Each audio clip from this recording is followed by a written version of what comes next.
A lição de hoje, na Escola Dominical, tem como título Preparados para vencer a guerra espiritual. Lição baseada no capítulo 6 da carta do apóstolo Paulo aos Efésios. E hoje vamos concluir o estudo desta carta.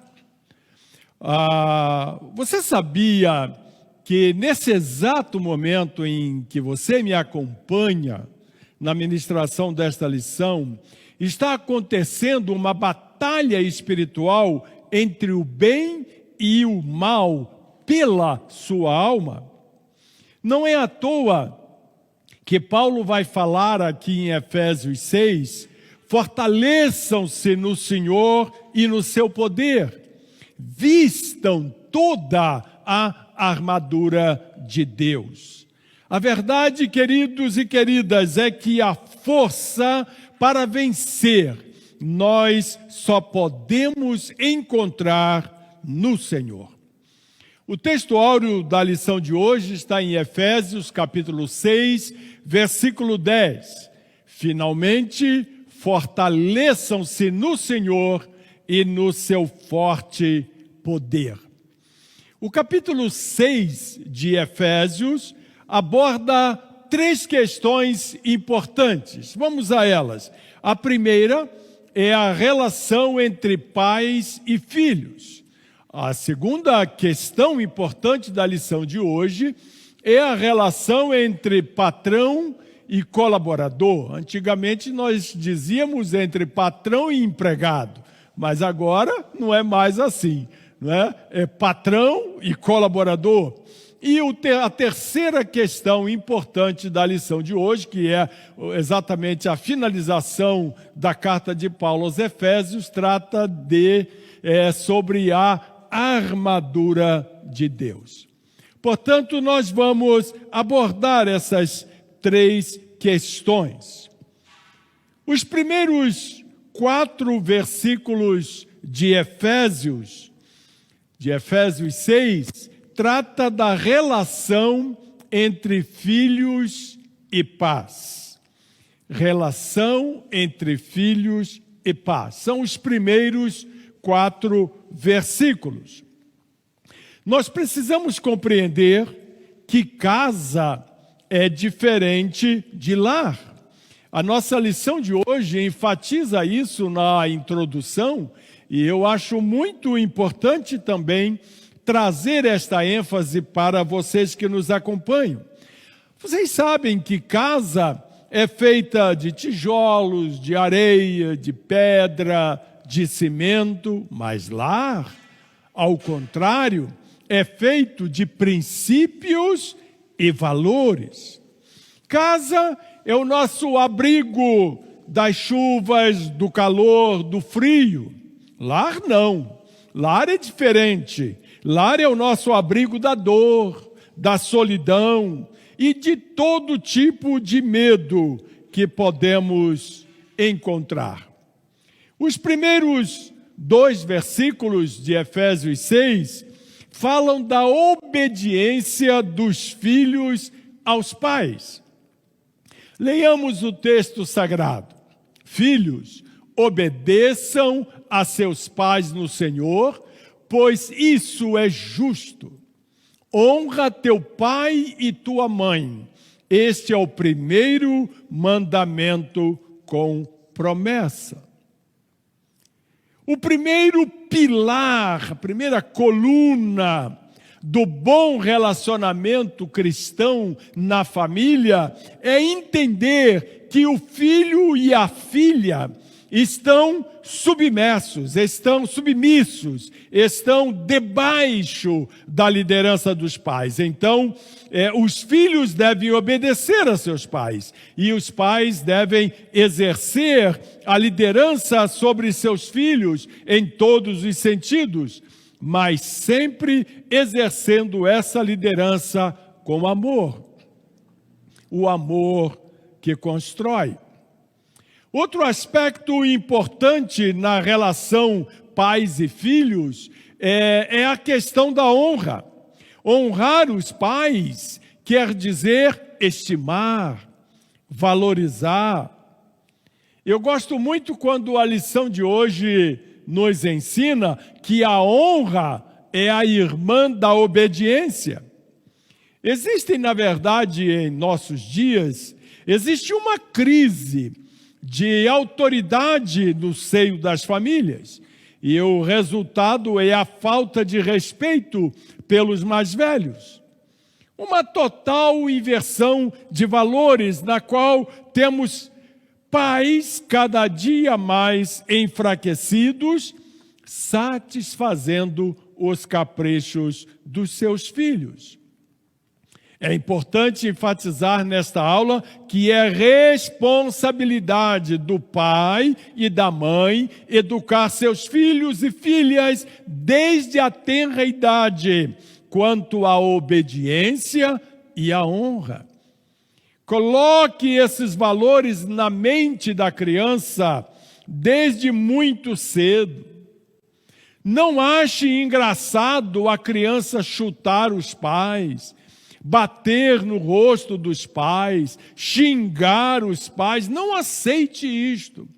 Se você tolerar esses arroubos da criança quando muito novinha, ela já vai crescer sentindo-se com autoridade para desonrar e desobedecer os seus pais.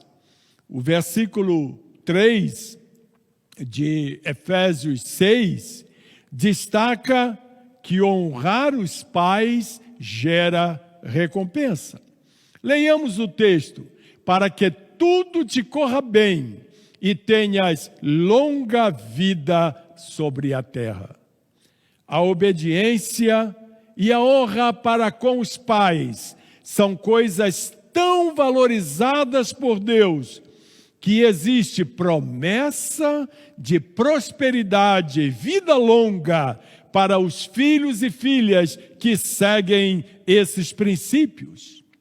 Eu gosto sempre de ressaltar que entre os 10 mandamentos de Moisés, que nós encontramos lá em Êxodo, honrar os pais é o único dos 10 mandamentos acompanhados por esta promessa, para que tudo te corra bem e tenhas longa vida sobre a terra.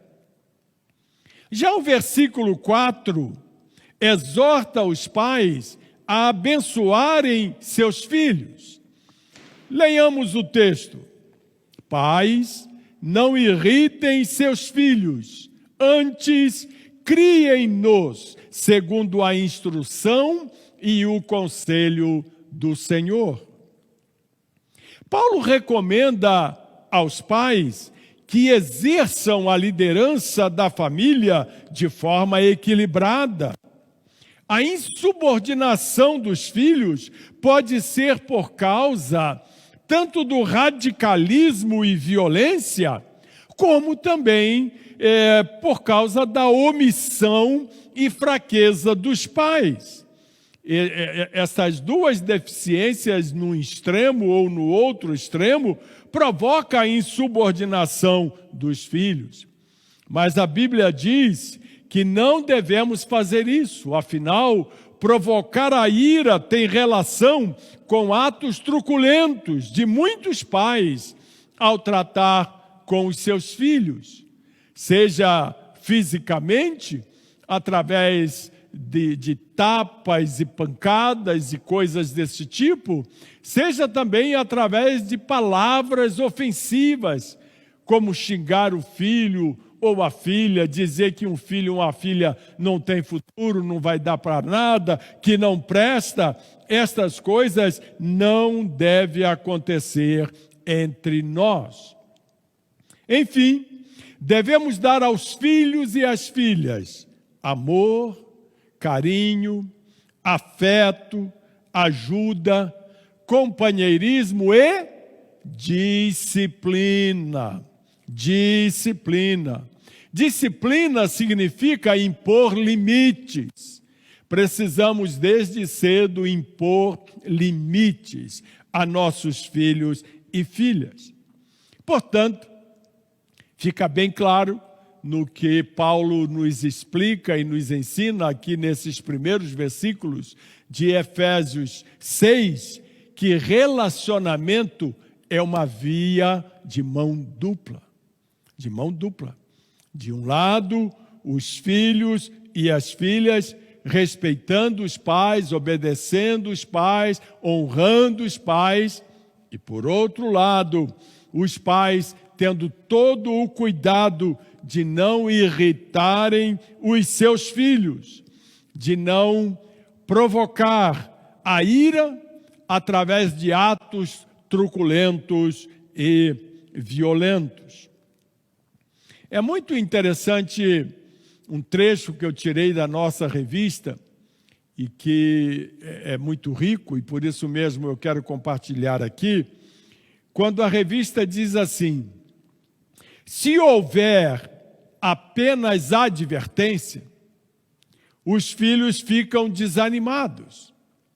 Mas se houver apenas elogios, eles ficam mimados.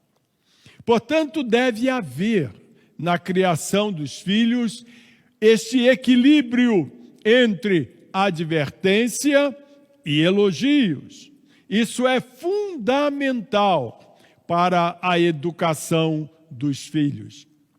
Eles devem sempre receber dos seus pais, papai e mamãe, sempre avisos, advertências, cuidado com isto, cuidado com aquilo, não saia com esse tipo de pessoa, não se relaciona com esse tipo de indivíduo que vai fazer muito mal para você. Essas advertências são muito úteis, mas também é muito bonito você elogiar pelas boas notas que tirou na escola e assim por diante. Eu me lembro, há tempos atrás, quando o meu filho caçula estava ainda na escola, terminando o 2º grau, que ele se tornou um aluno muito fraco na escola, muito difícil. E um determinado dia, na reunião dos professores com os pais, Gessi pediu que eu fosse lá, que ela disse que não aguentava mais passar vergonha na frente dos professores. E eu fui com o meu filho lá na escola. E chegando lá, eu ouvi com muita calma, com muito cuidado, cada professor, porque era uma reunião particular com vários professores. E todos eles diziam que o nosso filho conversava durante a aula, o nosso filho não prestava atenção na aula, ficava sempre sentado lá no final da classe para poder ficar de chocarriço com os colegas. Ouvi tudo. E quando cada professor terminou a sua explanação de como estavam decepcionados com o meu filho, eu disse para cada um deles, disse: olha, esse menino é um menino de valor. Eu queria que o senhor e a senhora soubessem que ele é um filho obediente, e aonde eu moro é muito comum os colegas dele, da idade dele, irem para a escadaria do prédio, fumarem maconha, terem até atos libidinosos ali na escada, mas ele nunca se misturou com esses colegas. E ele é um menino muito bom, e eu quero dizer para vocês, professores, que eu tenho absoluta certeza que ele vai voltar a estudar, ele vai voltar a sentar na frente da classe, ele vai ser um bom aluno, e vocês vão ficar surpresos de ver como é apenas uma fase da vida. E assim foi o que aconteceu. Foi uma experiência linda, porque o nosso filho foi para a faculdade sem fazer vestibular. Ele não fez nenhum curso de vestibular, só com os seus estudos no colégio foram suficientes para ele ser aprovado na PUC de Campinas, em 17º lugar. Então, isso nos deixou muito honrados e muito felizes. Então, isso é um exemplo de como, muitas vezes, um apoio dos pais pode ajudar no relacionamento dos filhos. Muito bem. Como dissemos no início desta aula, nós estamos abordando 3 questões importantes enfatizadas no capítulo 6 de Efésios. Já falamos da primeira, que foi sobre a relação entre pais e filhos. Vamos falar agora da segunda questão, enfatizada por Paulo em Efésios 6, que é sobre a relação de trabalho entre patrão e colaborador, ou entre patrão e empregado, como se dizia antigamente. Este assunto é abordado por Paulo nos versículos 5, 6, 7, 8 e 9 do capítulo 6. Para começo de conversa, é importante lembrar que a escravidão fazia parte do mundo romano.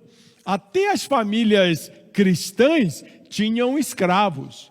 E nos versículos 5 a 9 de Efésios 6, Paulo orienta os cristãos a lidar com a escravidão sob o prisma do amor cristão.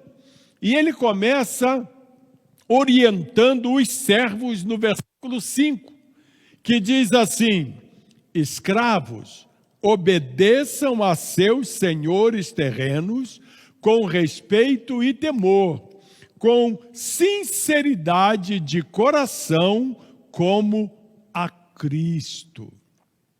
Meus irmãos e minhas irmãs, muitos escravos faziam parte da igreja naquela época, assim como os seus senhores. Então Paulo os exorta a trabalhar com sinceridade, como se o serviço estivesse sendo prestado a Deus. Contextualizando este ensino de Paulo, trazendo para os nossos dias, eu digo com absoluta certeza que o mesmo deve acontecer hoje com os colaboradores. O bom funcionário deve orar pelos seus patrões, pela empresa onde trabalha, não criticar, não falar mal, deve ser justo, deve ser íntegro e não agir com desonestidade em benefício próprio. Desonestidade no trabalho não é coisa de cristão regenerado e cheio do Espírito Santo. No versículo 7, Paulo ensina que os colaboradores sirvam a seus patrões de boa vontade, como se estivessem servindo a Cristo. Leiamos o texto. Sirvam aos seus senhores de boa vontade, como ao Senhor e não aos homens. Isto aqui, meu irmão, minha irmã, é muito importante. Muitas pessoas não têm uma boa relação com o trabalho. Elas não só ficam cansadas, mas ficam também estressadas. Mas nós devemos amar o que fazemos. E Paulo diz que nós devemos servir a nosso chefe ou aos nossos patrões como ao Senhor. Ao preparar esta lição, eu me lembrei de um erro que eu cometi por um determinado tempo em minha vida. E este erro foi esperar a recompensa de patrão. Eu só me dei mal. Reclamar por aumento, por melhores condições de trabalho, até descobrir que eu devo esperar reconhecimento e recompensa da parte de Deus e não do meu chefe. Aí tudo mudou na minha vida quando eu compreendi este ensino de Paulo. Sirva ao seu chefe ou patrão como ao Senhor. E desde aquela época, aí foi bem no início da minha carreira profissional, eu nunca mais pedi aumento de salário em minha vida, mas no tempo certo Deus sempre agia em meu favor, até hoje. E isto é muito abençoador, quando eu, agora que chego aos 70 anos de idade e olho para os meus 48 anos de trabalho, de atividade profissional, e eu vejo como Deus cuidou de mim, como Ele me abençoou, sem que eu precisasse ficar estressado no relacionamento com os meus chefes. Para concluirmos o nosso estudo sobre relacionamento entre colaboradores e patrões, leiamos o texto de Efésios, capítulo 6, versículo 9. Diz Paulo assim: vocês, senhores, tratem seus escravos da mesma forma. Não os ameacem, uma vez que vocês sabem que o Senhor deles e de vocês está nos céus, e Ele não faz diferença entre as pessoas. Neste texto, Paulo ensina que a relação entre senhores e servos deve ser respeitosa. O respeito deve ser de parte a parte. O colaborador deve trabalhar buscando o bem do patrão. E o patrão de pautar seu comportamento pela valorização e bem-estar do seu colaborador. No meio militar, existe um mandamento que diz: prometo tratar com respeito os superiores hierárquicos e com bondade os subordinados.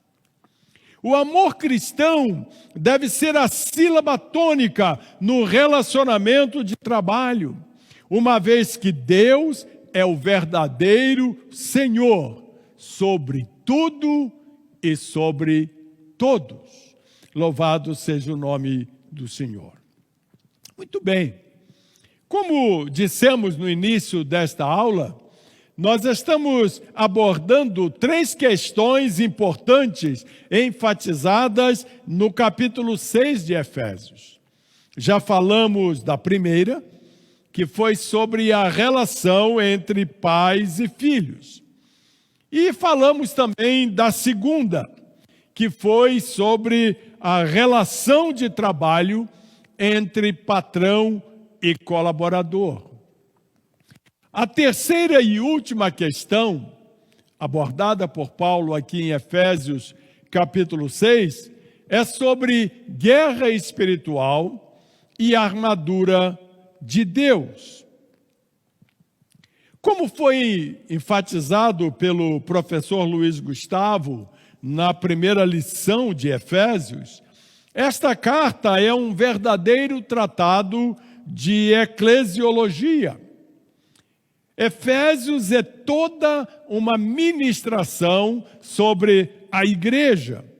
E agora, nos versículos 10 a 24 do capítulo 6, Paulo faz a sua conclusão sobre as batalhas espirituais que enfrentamos em nossa caminhada com Cristo. No versículo 11, Paulo fala de nosso inimigo número 1. Diz o texto: vistam toda a armadura de Deus para poderem ficar firmes contra as ciladas do diabo. Lembremos, irmãs e irmãos, que o diabo, ele não faz a mínima questão de você acreditar na existência dele. Na verdade, é melhor que você deixe de acreditar, pois assim ele atua com mais liberdade na sua vida. Lembramos que aqui no versículo 11, Paulo fala de ciladas, de armadilhas. Olha, tudo que envolve Satanás está ligado à ideia de engano, de parecer uma coisa, mas ao final é uma coisa totalmente diferente. As palavras, nos dias que nós vivemos hoje, têm mudado seus significados. Os valores têm sido invertidos. E isto nada mais é do que uma grande estratégia de Satanás. A verdade passa a ser mentira e a mentira passa a ser verdade. É assim que Satanás age, através do engano. Lembrem-se, Satanás rebelou-se no céu, enfrentou Jesus no deserto e não hesitará em agredir a igreja. Mas Jesus deu sua garantia de que as portas do inferno não prevaleceriam contra a sua igreja, conforme está registrado em Mateus 16 e 18. Agora vamos para o versículo 12, que fala de poderes e autoridades. Diz a Bíblia: pois a nossa luta não é contra pessoas, mas contra os poderes e autoridades, contra os dominadores deste mundo de trevas, contra as forças espirituais do mal nas regiões celestiais. Este versículo 12, ele faz questão de lembrar que a nossa luta não é vencida através de recursos humanos. Aliás, esta luta, diz a Bíblia, não é contra carne e sangue. Ela acontece no plano espiritual. Lembrando que, embora essa luta aconteça no mundo espiritual, Satanás muitas vezes ele usa os seres humanos para fazer a sua obra. Mas as nossas armas devem ser sempre espirituais. Não é porque Satanás usa pessoas que nós também devemos apelar para nossas armas físicas. A maior arma do cristão é espiritual. Onde estiver um crente fiel, ali se tornará um campo de batalha. Agora vamos para o versículo 13, que fala da armadura de Deus. Diz a Bíblia: por isso, vistam toda a armadura de Deus, para que possam resistir no dia mau e permanecer inabaláveis depois de terem feito tudo. Lembramos aqui, caríssimos irmãos e irmãs, a importância de estarmos fortalecidos no Senhor. Isto é o segredo da arte da guerra, estar fortalecidos. O famoso Sun Tzu, no livro A Arte da Guerra, ele diz assim: a pior tática de todas é investir contra cidades protegidas. E ele termina esse segredo dizendo assim: a regra é não invadir cidades com muralhas, se puder evitar. Percebe? Um bom combatente evita sempre o inimigo que está bem preparado. Trazendo para o campo espiritual, quando o cristão está fortalecido no Senhor, o diabo não tem como resistir a ele. Embora tente lançar seus dardos inflamados, seus enganos, o crente vai estar protegido. E como ele é covarde, ele vai sempre procurar uma casa que está vazia. A pergunta é: como podemos estar protegidos contra estas ciladas de Satanás? Dos versículos 13 a 18, são listadas as armas que o crente precisa usar nos embates contra o reino das trevas. E a primeira destas armas é o cinto da verdade. Paulo, ele estava, quando escreveu esta carta, cercado de guardas, ele estava preso, e ele olha para aqueles guardas e se inspira nesses guardas para nos falar sobre as armas que devemos usar em nossa luta espiritual, em nossa guerra espiritual. E a primeira destas armas é o cinto. O cinto, ele prendia a roupa do soldado romano. E o cinto também dava estabilidade ao soldado na sua movimentação na guerra. E isto tem relação com a integridade do crente. O cinto da verdade fala que o crente não mente, que o crente não engana, que o crente não trapaceia, que o crente não cede à corrupção, que o crente é um exemplo de honestidade. A segunda arma é a couraça da justiça. A couraça em um soldado romano cobria o corpo do pescoço até as coxas e protegia órgãos vitais, o coração, o pulmão, o fígado, os rins, não é? A bexiga, protegia todos os órgãos vitais do seu corpo, o seu estômago, o seu pâncreas. Estava todo protegido por esta couraça. E Paulo fala aqui da couraça da justiça. E essa couraça da justiça tem relação com a retidão, com uma vida exemplar. Em Romanos capítulo 6, versículo 13, Paulo diz assim: não ofereçam os membros dos seus corpos ao pecado como instrumentos de injustiça. Antes ofereçam-se a Deus como quem voltou da morte para a vida, e ofereçam os membros dos seus corpos a Ele como instrumentos de justiça. Portanto, a couraça da justiça tem relação com a retidão. Em seguida, Paulo fala sobre os pés calçados no Evangelho da Paz. Este calçado do soldado romano era uma espécie de bota que o soldado romano usava em combate.